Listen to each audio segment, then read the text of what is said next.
Hello বন্ধুরা, সবাই কেমন আছো? আমার নতুন একটা ভিডিওতে তোমাদের সবাইকে জানাই স্বাগত।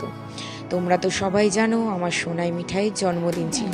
সেই জন্মদিনের প্রত্যেকটা মুহূর্ত তোমাদের সঙ্গে শেয়ার করব কথা দিয়েছিলাম।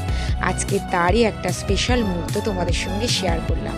কি বলো তো বন্ধুরা, জন্মদিনের সব থেকে স্পেশাল জিনিস হলো বার্থডে কেক। সেটার দায়িত্ব ছিল আমার উপর। ওদের জন্মদিনের এতদিন পর্যন্ত সমস্ত বার্থডে কেক ছিল আমার হাতে বানানো। তাই আমার মিঠাই বুড়ি আর সোনাই বাবার আবদার ছিল আমার বড় মিমিই আমাদের 5 বছর জন্মদিনের কেকটা বানিয়ে দেবে। তারই প্রস্তুতি চলছিল। আমার সাথে সাথে আমার মাসির মেয়ে, জেঠুর মেয়ে আর বোনরাও অনেক আমাকে সাহায্য করেছে। না হলে এত বড় কেকটা কমপ্লিট করতে আমার খুব কষ্ট হতো। আমরা কেকটা করতে বসে গেছি, প্রায় ডিজাইনও শুরু করে দিয়েছি।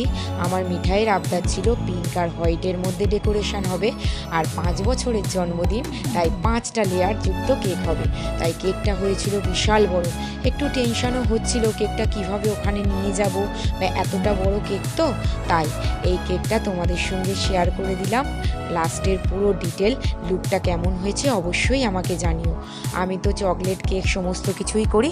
তোমাদের যদি ভালো লাগে আমার সঙ্গে তোমাদের স্পেশাল ডের জন্য চকলেট কেক সমস্ত কিছু অর্ডার করতে পারো। তার ডিটেল এখানে দেয়া থাকলো। কেকের ফ্লেভারটা তো দারুণ হয়েছিল। এই রিভিউটা তো সরাসরি তোমাদের সঙ্গে শেয়ার করতে পারলাম না, সম্ভব হলে নিশ্চয়ই একদিন শেয়ার করে দেব। কেকটার ফ্লেভার ছিল ম্যাঙ্গো ফ্লেভার, সবার খুব পছন্দ হয়েছিল। এটা হলো ফাইনাল লুক। আর একদম অন্তিম মুহূর্তে কেকটা কাটার জন্য রেডি, সেটাও শেয়ার করে দিলাম। কেমন লাগলো অবশ্যই জানিও। দেখা হবে আবার নতুন ভিডিও নিয়ে। টাটা।